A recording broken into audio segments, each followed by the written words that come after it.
ಮಾರ ಊಟ ಮಾಡಿದ್ರಿ? ಮಾಡ್ತೀರಿ? ಊಟ ಮಾಡ್ತೀರಿ? ಯಾವ್ರು? ಬೆಳಗಾವ ಅಮ್ಮ ಅದರ ಊಟ ಮಾಡ್ತೀರಿ? ಮಾಡ್ತೀರಿ? ನಾ ಕೊಡ್ತೀನಿ.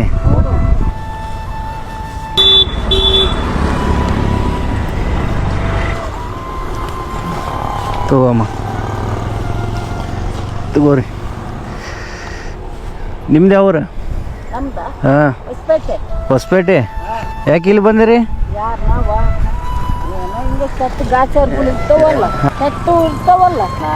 ಮಕ್ಕಳು 5 ಇದ್ರು. ಹಾಂ, ಅವ್ರದವ್ರು ನಮಗೆ ಗಂಡ ಹೆಂಡತಿ ಬಂದಿದ್ರು. ಯಾಕೆ ಮಕ್ಕಳು ನೋಡ್ಕೊಳ್ವಲ್ರಿ ನಿಮ್ಗೆ? ಇಲ್ಲ, ಎದಕ್ಕಂದ್ರೆ ಎಷ್ಟು ಮಕ್ಕಳು ನಿಮ್ಗೆ? 2 ಗಂಡು ಮಕ್ಕಳ ಹೆಣ್ಮಕ್ಳು?